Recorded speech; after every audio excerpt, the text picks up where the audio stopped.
Voy a estar leyendo Éxodo capítulo 32 del 1 al 6.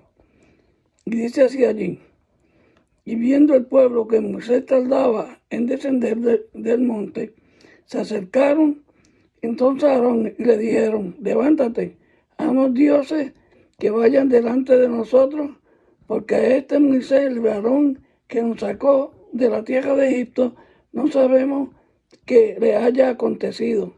Y Aarón les dijo: apartad los zarcillos de oro que están en la oreja de vuestras mujeres y de vuestros hijos y de vuestras hijas, y traédmelos.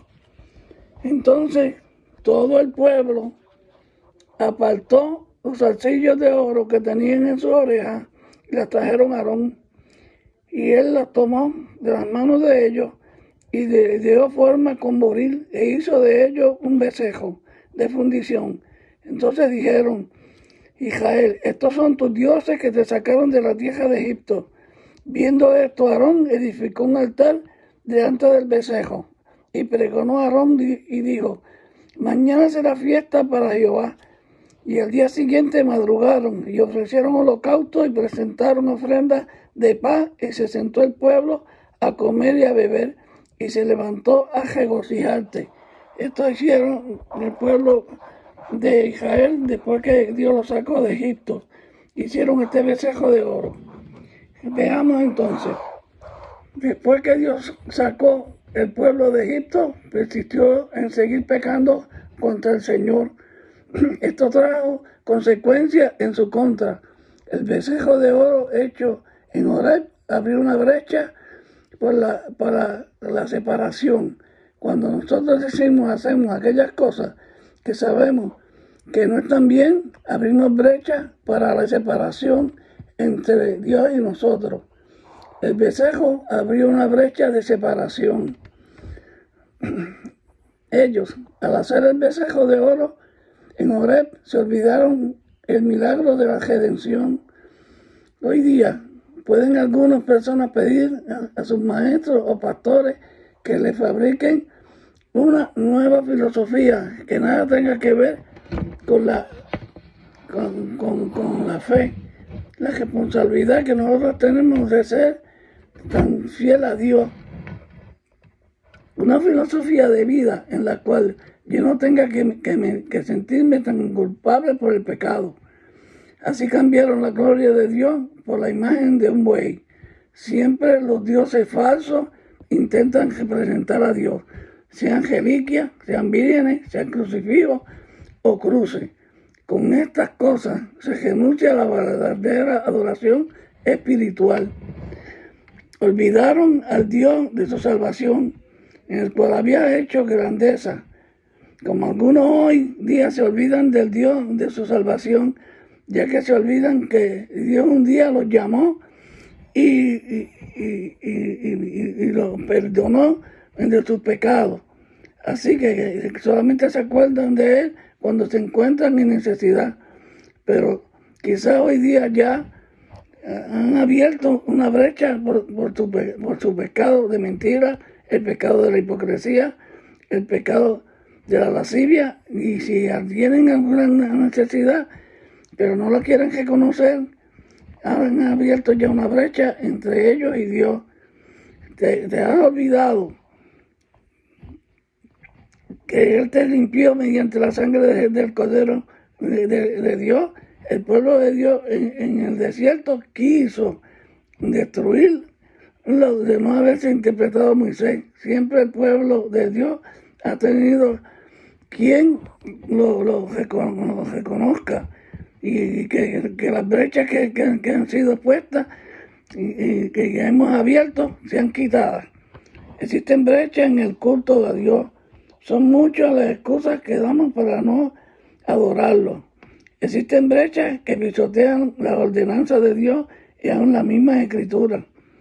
Existen brechas en la infidelidad a Dios y quizás en la relación con otras personas. No está roto el lazo de la perfección a que somos llamados. No hay envidia y contienda entre nosotros. No nos devoramos y nos mordemos los unos a los otros. no se ha quebrantado la paz entre Dios y nuestra alma. No se está aprovechando Satanás la brecha que hemos abierto y nos hostiga para que sigamos haciendo el mal que está en nosotros. ¿Cuántas brechas existen ya en las cuales el pecado ya ha entrado y está causando separación entre las familias? Así que nosotros debemos de saber en qué brecha hemos abierto y con el descontento que podemos tener y la inconformidad, el desaliento y la irresponsabilidad son ídolos que nos separan de Dios. Las brechas de las frustraciones que hemos tenido en esta vida, cuando separamos mucho de lo que nos rodean y no hemos hallado nada y estamos desilusionados. Estas brechas tenemos que entregárselas a nuestro Señor Jesucristo, ya que son como ídolos que nos separan de Dios. Moisés hizo apartar la indignación de Dios, al igual que nosotros. Moisés le recordó a Dios el juramento hecho a Abraham, de Isaac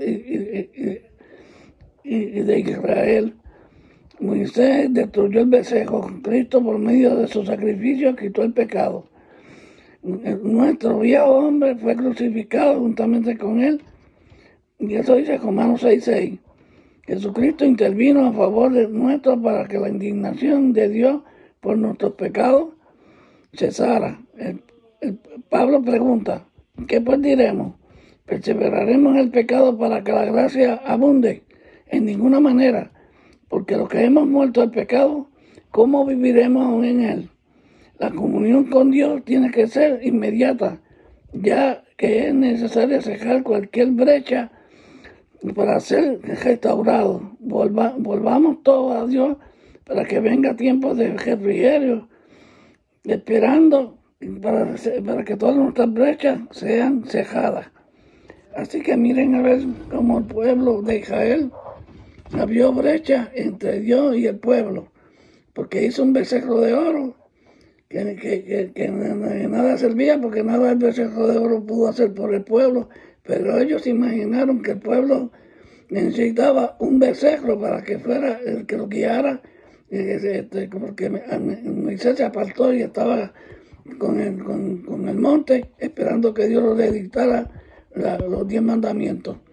Y cuando vino y vio el pueblo regocijándose y bailando y teniendo fiesta a través del becerro, cogió las tablas de piedra que estaban escritas, los 10 mandamientos, cogió y las rompió, porque ya había hecho el pueblo una brecha entre Dios y el pueblo.